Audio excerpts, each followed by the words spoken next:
Hello friends, Mallu serial സ്റ്റോറീസിലേക്ക് സ്വാഗതം. അപ്പോൾ നമുക്ക് ഇന്നത്തെ പത്രമാറ്റിൻ്റെ എപ്പിസോഡ് നോക്കി നോക്കാം കേട്ടോ. അപ്പോൾ ഇന്നലെ അനാമികയും കുടുംബമൊക്കെ ഇന്ന് സംസാരിക്കണതാണല്ലോ നമ്മൾ അവസാനിപ്പിച്ചിട്ടുണ്ടായിരുന്നത്. അപ്പോൾ അച്ഛൻ പറയണ്ടല്ലോ, നീ അവിടുന്ന് കൊണ്ടുവരുന്ന സ്വത്തിൻ്റെ അത് ആലോചിച്ചിട്ടാണ് സ്റ്റെപ്പിന് ഇരിക്കണമെങ്കിൽ കുടുങ്ങിപ്പോകുമെന്ന് പറയുന്നുണ്ടല്ലോ. അപ്പോൾ അനാമിക പറയുന്നുണ്ട്, അവൻ അത്രക്കാരനൊന്നുമല്ല, അനിയെ പോലെ ആണത്തല്ലാത്തവനൊന്നല്ല എന്ന് പറയുന്നുണ്ട് കേട്ടോ. 100% സത്യസന്ധന, അതുപോലെ തന്നെ അടിച്ചുപൊളിയാന്ന് പറയുന്നുണ്ട് കേട്ടോ. ഇത് അമ്മ പറയണ പോലെ ഒരു സിംഹവാലും കുരങ്ങും, അതിന് താഴെ കുറേ കുട്ടിക്കുരങ്ങുകളും. എന്നിട്ട് അനാമിക പറയുന്നുണ്ട്, സത്യം പറയാലോ, ഇതേപോലെ ഒരു കാലഘട്ടത്തിലേ ഇങ്ങനത്തെ തറവാടുകളൊക്കെ ഒരു അപമാനമാണ്. രാജകൊട്ടാരത്തിൽ പോലും ഇപ്പോൾ മാറ്റങ്ങളൊക്കെ വന്നു തുടങ്ങി. പക്ഷേ അനന്തപുരി തറവാട്ടിൽ മാത്രം ഇപ്പോഴൊരു മാറ്റം വന്നിട്ടില്ല. ആഴ്ചതോറും പൂജ, മന്ത്രവാദം, വഴിപാട്. പുതിയ തലമുറകളെ പറ്റിയൊന്നും മൂത്ത് നിറച്ച മൂർത്തി ഉണ്ടല്ലോ, ചിന്തിക്കുന്നേ ഇല്ല എന്ന് പറയുന്നുണ്ട്. അയാളുടെ പഴഞ്ച രീതിയിലോട്ടെല്ലാം കൊണ്ടുപോകാനാണ് ശ്രമിക്കുന്നത്. അതും പറഞ്ഞിങ്ങനെ പല്ല് കടിച്ച് നിൽക്കണ്ടിട്ടോ അനാമിക. ഈ സമയത്താണെങ്കിൽ നമ്മുടെ നന്ദൂട്ടൻ്റെ വീട്ടിൽ അമ്മയും അച്ഛനും കൂടി സംസാരിക്കുകയാണ്. അപ്പം അച്ഛൻ പറയുന്നുണ്ട്, കാലൊക്കെ ഒരുപാട് മാറിപ്പോയി കനകെ. ഈ മൊബൈലും ഇതൊക്കെ വന്നോട് കൂടിയിട്ട് കുറേ ഗുണങ്ങളുണ്ട്, എന്നാൽ അതിൻ്റെയേറെ ദോഷങ്ങളുണ്ട്. ഇപ്പോഴത്തെ പെൺകുട്ടികളും ആൺകുട്ടികളൊക്കെ ഇതൊക്കെ ഒരു തുറുപ്പ് ചീട്ടായിട്ട് എടുത്തിരിക്കുക. ആരെങ്കിലും എന്തെങ്കിലുമൊക്കെ പറഞ്ഞാൽ അതിൻ്റെ സത്യാവസ്ഥ എന്താണെന്ന് പോലും അന്വേഷിക്കാൻ മെനക്കെടാറ് പോലും ഇല്ല. ഓരോ വാർത്തയും കേട്ട് പിന്നെ അത് ശരിയാണെന്ന് വിശ്വസിച്ചിട്ട് അത് വെച്ചുള്ള ചർച്ചയെ ഇപ്പോൾ ചാനൽ മൊത്തം. അവളും മൂർത്തി സാറിനെ കുറിച്ചും ആദർശിനെ കുറിച്ചൊക്കെ പറഞ്ഞൊക്കെ കള്ളല്ലേ, സത്യത്തിൽ അതാണോ നടന്നത്? അപ്പോൾ കനക ചോദിക്കണ്ട, ആരോട് പറയാനാ? ഇപ്പോൾ തെറ്റ് ചെയ്തത് അബിയും അനാമിക, എന്നിട്ടിപ്പോൾ പ്രതിസ്ഥാനത്ത് നിൽക്കണതോ ആദർശും. അപ്പോഴേക്കും നന്ദൂട്ട അങ്ങോട്ട് വന്നിട്ടുണ്ട് കേട്ടോ. അപ്പോൾ കനക ചോദിക്കുന്നുണ്ട്, കണ്ടല്ലോ മോളെ ചാനലിൽ അനാമിക പറഞ്ഞത് എന്ന് ചോദിക്കുന്നുണ്ട് കേട്ടോ. ആദ്യം കണ്ടില്ല, പിന്നെ അത് അറിഞ്ഞിട്ട് ഞാൻ കയറി നോക്കി. അവൾ ശരിക്കും മൂർത്തി മുത്തച്ഛനെയും ആദർശേട്ടനെയൊക്കെ അപമാനിച്ചല്ലോ. അതിന് ഞങ്ങളും പറഞ്ഞുകൊണ്ടിരിക്കണേന്ന് പറയുന്നുണ്ട് കേട്ടോ അച്ഛൻ. അപ്പോൾ നന്ദുട്ടൻ പറയുന്നുണ്ട്, ശരിക്കും പറയാച്ച മുത്തച്ഛനെ കുറിച്ചൊക്കെ പറഞ്ഞത് കേട്ടപ്പോൾ ഭയങ്കര സങ്കടം തോന്നി. അദ്ദേഹത്തെ പോലെ നന്മയുള്ള മനുഷ്യനെ ഞാൻ എൻ്റെ ജീവിതത്തിൽ ഇതുവരെ കണ്ടിട്ടില്ല എന്ന് പറയുന്നുണ്ട് കേട്ടോ നന്ദുട്ടൻ. എന്നിട്ടാണ് പറയണത്, ആ വീടൊരു ജയിലാണെന്നും അവിടെ അടിമത്തം നടക്കുന്നൊക്കെ. അപ്പോൾ ഗോവിന്ദൻ പറഞ്ഞിട്ടുണ്ട്, ഇടയ്ക്ക് മൂർത്തി സാറ് രാജാവിനെ പോലെയാണെന്നൊക്കെ പറഞ്ഞു. അത് സത്യം, അദ്ദേഹം രാജകീയ പ്രൗഢിയിൽ തന്നെ ജീവിക്കുന്നത്. പക്ഷേ അങ്ങനെയൊക്കെ ജീവിക്കുമ്പോഴും സ്വന്തം കുടുംബത്തിലുള്ളവരുടെയും സ്ഥാപനത്തിലെ ജോലിക്കാരുടെയും ഒക്കെ സന്തോഷ സുഖമൊക്കെ അയാൾ ഉറപ്പുവരുത്തിയിരുന്നു അദ്ദേഹം. മോളുടെ ചേച്ചിമാരെ വീട്ടിലെത്തിയപ്പോഴും എത്ര പക്വതയോടെയാണ് അദ്ദേഹം കാര്യങ്ങളൊക്കെ കൈകാര്യം ചെയ്തിരുന്നത്. ഒരിക്കലും മരുമക്കളായി വരുന്ന പെൺകുട്ടികൾക്ക് പണം പത്രസൊന്നും വേണമെന്ന് അദ്ദേഹം പറഞ്ഞിട്ടേ ഇല്ല. പക്ഷേ അവിടെ ജീവിക്കാനുള്ള സംസ്കാരം വേണം, അത്രേ അദ്ദേഹം പറഞ്ഞിട്ടുള്ളൂ എന്ന് പറയേണ്ടിട്ടോ. അപ്പോൾ നന്ദുട്ടൻ പറയേണ്ട, ആദർശേട്ടനെ ഒരുപാട് താത്തി കെട്ടില്ല അവളെന്ന് ചോദിക്കേണ്ടിട്ടോ. അപ്പോൾ അമ്മ പറയുന്നുണ്ട്, മോളെ ഞാൻ അതിൻ്റെ ഇടയ്ക്ക് വിചാരിച്ചു മോളെക്കുറിച്ച് അനിയെക്കുറിച്ച് എന്തെങ്കിലുമൊക്കെ പറയുന്നു, പക്ഷേ അതുണ്ടായില്ല. അപ്പോൾ അച്ഛൻ ചോദിക്കണ്ട കേട്ടോ, നാളെ ഇൻ്റർവ്യൂവിൻ്റെ 2ാം ഭാഗം ഉണ്ട്, അതിലവൾ പറയാതിരിക്കുമോ എന്ന് ചോദിക്കുന്നുണ്ട്. അപ്പം നന്ദൂട്ടൻ പറയാറുണ്ട്, അവളും അനിയും തമ്മിലുള്ള ബന്ധം പിരിയാൻ കാരണം ഞാൻ തന്നെയല്ലേ പറഞ്ഞു നടക്കണേ, അപ്പോൾ എന്തായാലും നമ്മളത് പ്രതീക്ഷിക്കണം എന്ന് പറയുന്നുണ്ട് കേട്ടോ. അപ്പോൾ കനക പറയുന്നുണ്ട്, മോളെ അതിപ്പോൾ മോളുടെ ഭാവിനെയും ബാധിക്കും അനിയുടെ ഭാവിനെയും ബാധിക്കും. അപ്പം നന്ദൂട്ടൻ പറയുന്നുണ്ട് കേട്ടോ, എനിക്ക് എൻ്റെ ഭാവിയെക്കുറിച്ചൊന്നും ആശങ്കയില്ലമ്മേ, ഒരു വിവാഹത്തെക്കുറിച്ച് ഞാൻ ചിന്തിച്ചിട്ട് പോലുമില്ല. ഇനിയിപ്പോൾ അങ്ങനെ ഉണ്ടാവുമെങ്കിൽ തന്നെ ഇതൊക്കെ അറിഞ്ഞിട്ട് എന്നെ സ്വീകരിക്കാനുള്ള ഒരാൾ വന്നാൽ മതി. എൻ്റെ സ്വഭാവ സർട്ടിഫിക്കറ്റ് കാണിച്ചിട്ട് എനിക്കൊരു കല്യാണം വേണ്ട. പിന്നെ അനിയുടെ കാര്യം, അവൻ ഇതൊന്നും കാര്യമാക്കില്ല. അവന് പക്ഷെ അവൻ്റെ മുത്തച്ഛനെയും ആദർശേട്ടനെയും അവൾ അപമാനിച്ചില്ല വിഷമം കാണും. അപ്പോൾ ഗോവിന്ദൻ പറയുന്നുണ്ട് കേട്ടോ, ഇനി എന്തായാലും അവൾക്ക് അനന്തപുരി തറവാടിൻ്റെ സ്ഥാനം ഉണ്ടാവില്ല എന്ന് പറയുന്നുണ്ട്. അത് ഉറപ്പല്ലേ അച്ഛാ എന്ന് പറയുന്നത് തന്നിട്ട്. എന്നിട്ട് പറയുന്നുണ്ട്, അല്ലെങ്കിൽ തന്നെ അവൾ സ്ഥാനം ഉറപ്പിക്കണമെന്നല്ല അവിടെ നിന്നത്, അല്ല നേട്ടം ഉണ്ടാക്കാൻ വേണ്ടിയിട്ടാണ്. ഇപ്പോഴും അത് തന്നെ അവളുടെ ഉദ്ദേശം. അനന്തപുരി തറവാട്ടുകാർ നല്ല ആത്മാഭിമാനമുള്ള ഒരു ഇതുകൊണ്ടേ ചിലപ്പോൾ വലിയ തുക കൊടുത്തിട്ട് ഇതൊക്കെ പരിഹരിക്കാൻ ശ്രമിക്കും. അപ്പോൾ കനക പറയണ്ട കേട്ടോ, ഇത്തരക്കാർക്ക് ഒരു 10 പൈസ പോലും കൊടുക്കരുതെന്ന് ഞാൻ പറയണേന്ന് പറയുന്നുണ്ട്. അപ്പോൾ അതൊക്കെ അവരുടെ ഇഷ്ടമല്ലേ കനകയെന്ന് ചോദിക്കേണ്ട അച്ഛൻ. ഇനിയിപ്പോൾ ഇതൊക്കെ വലിയ വാർത്തയാവണേക്കാൾ മുന്നേ ഒതുക്കി തീർക്കാനായിരിക്കും മൂർത്തി സാർ ശ്രമിക്കുക. അതുപോലെ തന്നെയാണല്ലോ അനഘയുടെ കാര്യത്തിൽ സംഭവിച്ചത്. ആദ്യമായി അദ്ദേഹം അനഘയുടെ വീട്ടിൽ പോയപ്പോൾ തന്നെ ചന്തുമോൾ ഏറ്റെടുത്തില്ലേ. അതൊക്കെ മറ്റുള്ളവരെ കൊണ്ട് അധികം പറയിപ്പിക്കാതിരിക്കാനാന്ന് പറയുന്നുണ്ട് കേട്ടോ. അപ്പോൾ കനക പറയണ്ടേ, എന്തൊരു നല്ല വീടായിരുന്നു, അവിടെ മരുമകളായിട്ട് ചെന്നിട്ട് അവരെങ്ങനെ വേദനിപ്പിക്കുന്നവർക്ക് എന്തൊക്കെ കിട്ടിയാലും മുടിഞ്ഞു പോകത്തേ ഉള്ളൂ. ഈ സമയം നമ്മുടെ അനന്തപുരി തറവാട്ടിലാണെങ്കിൽ ചന്തുമോൾ ഇരുന്നിട്ട് നല്ല കളറിങ് ചെയ്തുകൊണ്ടിരിക്കുകയാണ് കേട്ടോ. അപ്പോൾ ആദർശം നയന് വരുന്നുണ്ട്. എന്നിട്ട് നയനെ ചോദിക്കുന്നുണ്ട്, മോളെ എന്തെങ്കിലും കഴിച്ചായിരുന്നോ എന്ന് ചോദിക്കുന്നുണ്ട്. അപ്പോൾ പറയുന്നുണ്ട്, കഴിച്ചു, അമ്മമ്മ തന്നു, പക്ഷെ അമ്മമ്മ ഒന്നും കഴിച്ചില്ല.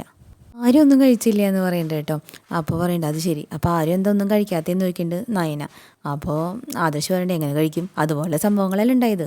ഈ ഒരു കാര്യം ചെയ്യും, അമ്മയെ വിളിച്ചുകൊണ്ട് പോയി എന്തെങ്കിലും കഴിപ്പിക്കാൻ നോക്കുമെന്ന് പറയുന്നുണ്ട് കേട്ടോ ആദർശ്. അപ്പോൾ നയന പറയുന്നുണ്ട് മോളുടെ അടുത്ത്, മോളെ ഞാനിപ്പോൾ വരാം കേട്ടോ, എന്തെങ്കിലും സംശയം ഉണ്ടെങ്കിൽ എൻ്റെ അടുത്ത് ചോദിച്ചോളൂ എന്ന് പറഞ്ഞിട്ട് പോകുന്നുണ്ട്.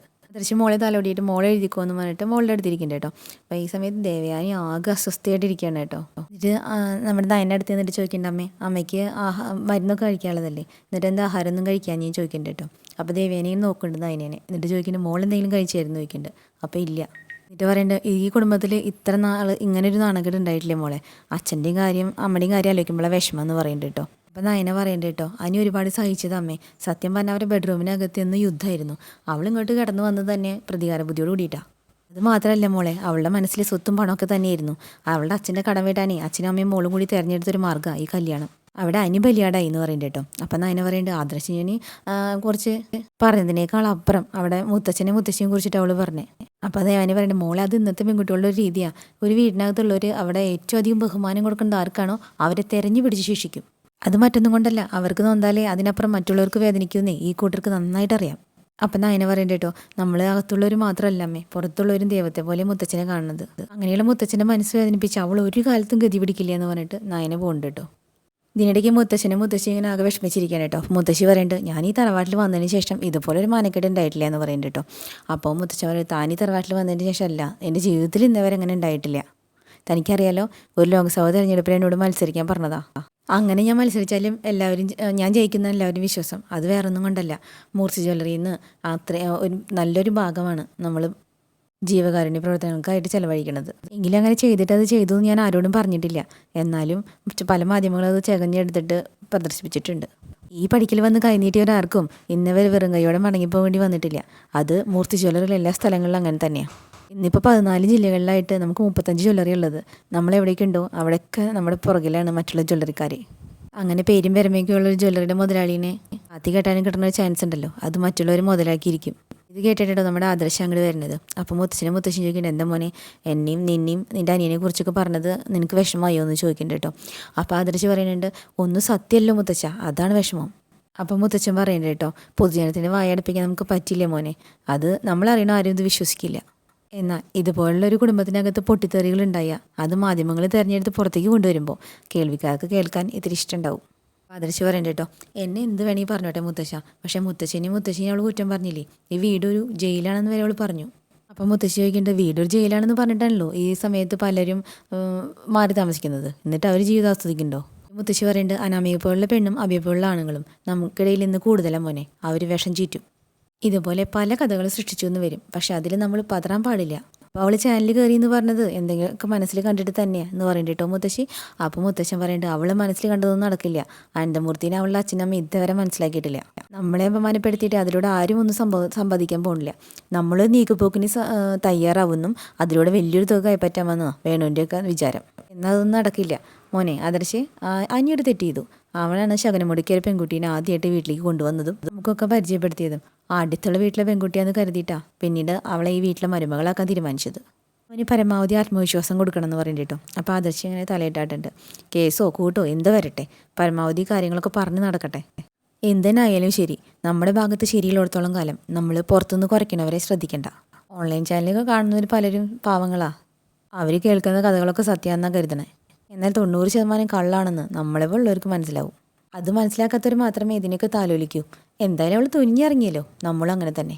ഈ അനിയോടുകൂടി ഒന്ന് പറഞ്ഞേക്ക് എന്ന് പറയുന്നുണ്ട് കേട്ടോ. ശരി മുത്തശ്ശാന്നും പറഞ്ഞിട്ട് ആദർശ് പോയിട്ടുണ്ട്. അപ്പം മുത്തശ്ശി പറയുന്നുണ്ട് കേട്ടോ, എന്നാലും ഈ പ്രായത്തിൽ ഇദ്ദേഹത്തിന് ഇങ്ങനെ വിഷമിക്കേണ്ടി വന്നല്ലോ എന്ന് പറയുന്നുണ്ട് കേട്ടോ. അപ്പം മുത്തശ്ശി പറയുന്നത് അതിനെന്താ നീ അങ്ങനെ പറയണത്, എനിക്കൊരു വിഷമവുമില്ല. പിന്നെ ഇത്തരം വാർത്തകൾ ആദ്യമായിട്ട് കേൾക്കുമ്പോൾ ഒരു ഷോക്ക് ഉണ്ടാവും.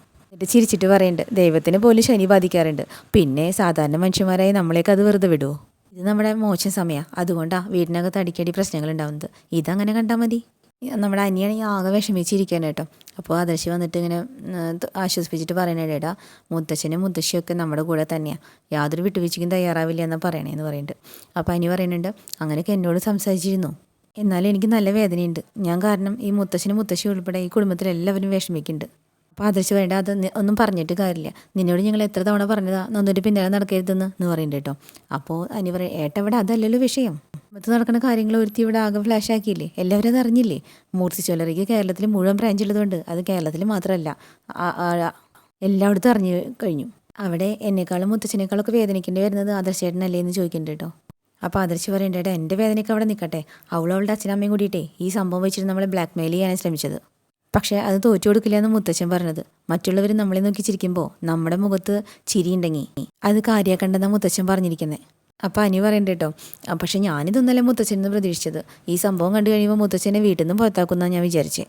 അപ്പോൾ ആദർശ് പറയണ്ട കേട്ടോ, അത് നിനക്ക് മുത്തച്ഛനെ അറിയാത്തതുകൊണ്ടാ, ന്യായത്തിൻ്റെ ഭാഗത്ത് മാത്രമേ മുത്തച്ഛൻ നിൽക്കുള്ളൂ, ഇങ്ങനെ ഒരു മുത്തച്ഛനെ കിട്ടിയതേ നമുക്ക് നമ്മുടെ ഭാഗ്യമാണ്. പക്ഷെ അങ്ങനെയുള്ളവരെ നമ്മൾ ഒരിക്കലും വേദനിപ്പിക്കാൻ പാടില്ല എന്ന് പറയണ്ട കേട്ടോ.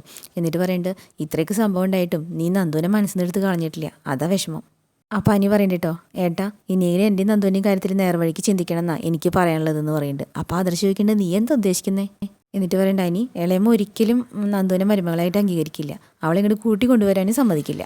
എടാ നീ നിൻ്റെ അമ്മേനെ ധിക്കരിച്ചുകൊണ്ട് മറ്റുള്ളവരെ ആരും കല്യാണം കഴിക്കണമെന്ന് ഞങ്ങളാരും പറയില്ല. ഇവിടെ ഇപ്പോൾ മുത്തശ്ശനും മുത്തശ്ശി നമ്മുടെ കൂടെ നിന്നതേ വലിയൊരു കാര്യമായിട്ട് ഞാൻ കാണണേ. അതിൻ്റെ കൂടെ ഇനി അനാവശ്യ തലവേദനകൾ ഉണ്ടാക്കി വെക്കരുത്. എനിക്ക് അത്രേ പറയാനുള്ളൂ എന്നും പറഞ്ഞിട്ട് ആദർശ് പോവാണ് കേട്ടോ. ഈ സമയത്ത് നമ്മുടെ വേണുവാണെങ്കിൽ എന്തോ കടയിൽ നിന്ന് മേടിച്ചിട്ട് ഇങ്ങനെ കാറിൽ വെച്ചിട്ട് ഇങ്ങനെ തിരിയണ സമയത്ത് എടാ കള്ളാന്ന് ഉറക്കം വിളിക്കുന്നുണ്ട് കേട്ടോ. അപ്പോൾ പെട്ടെന്ന് തിരിഞ്ഞ് നോക്കുമ്പോൾ പലിശയ്ക്ക് കടം മേടിച്ചിട്ടുള്ള ആരുമാണ്. അപ്പോൾ ആ ചേട്ടനായിരുന്നു ചോദിക്കുന്നുണ്ട് ഒരു പച്ചച്ചിരിയോട് കൂടിയിട്ട്.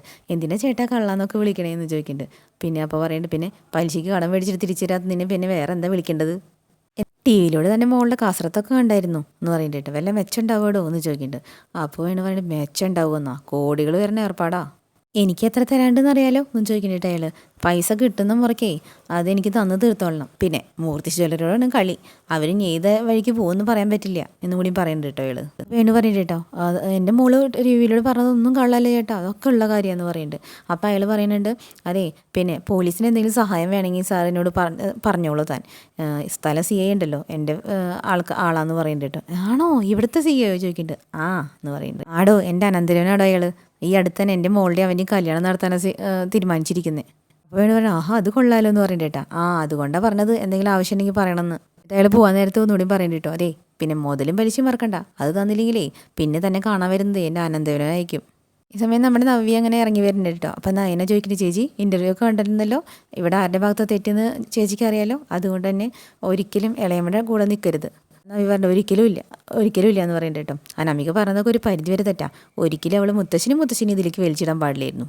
അപ്പം നയന പറയുന്നുണ്ട് കേട്ടോ, ഇത്രയും കാലത്തിനിടയ്ക്ക് അനന്തമൂർത്തി എന്ന് പോലെ മുത്തച്ഛനെ ഒരു ചാനലിൽ കയറി നിന്നിട്ട് ഇതുപോലെ ഒരുത്തി താഴ്ത്തി കെട്ടി സംസാരിക്കുന്നത് ഇത് ആദ്യമായിട്ടാണ്.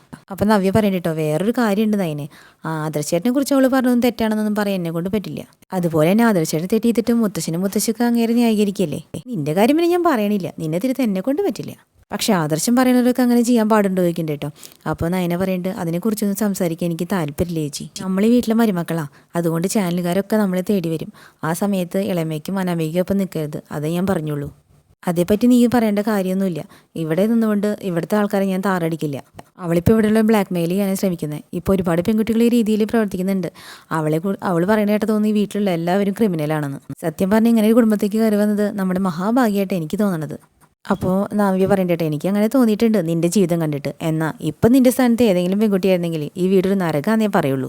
അതുപോലത്തെ ചതിയല്ലേ ആദർശേട്ടൻ നിന്നോട് ചെയ്തത്. സത്യം പറയാലോ, ഇപ്പോൾ ചാനലിൽ കയറിയിരുന്നത് അനാമികയല്ല, നീയായിരുന്നു സംസാരിക്കേണ്ടിയിരുന്നത്. അപ്പം നയന പറയണ്ടോ, എൻ്റെ കഴുത്ത് പോയാലും ശരി ഈ കുടുംബത്തെ പറ്റി ഒരു മോശമായ വാക്കും എൻ്റെ വായിന്ന് വീഴില്ല. ഈ ജന്മം എനിക്ക് കിട്ടിയ ഭാഗ്യ ഈ വീട്ടിലെ മരുമകളാവാൻ കഴിഞ്ഞത്, അതുപോലെ തന്നെ ആദർശേട്ടൻ ഭാര്യയാവാൻ കഴിഞ്ഞതും. അതും പറഞ്ഞ് നമ്മുടെ നയന നടന്നു പോയിട്ടുണ്ട്. അപ്പോൾ നവ്യ ഇങ്ങനെ നോക്കി നിൽക്കുന്നുണ്ട് കേട്ടോ. അങ്ങനെയാണ് നമ്മുടെ ഇന്നത്തെ പത്രമായിട്ട് അവസാനിപ്പിച്ചിട്ടുള്ളത് കേട്ടോ. അപ്പോൾ നാളത്തെ എപ്പിസോഡായിട്ട് വീണ്ടും വരാം. Okay bye.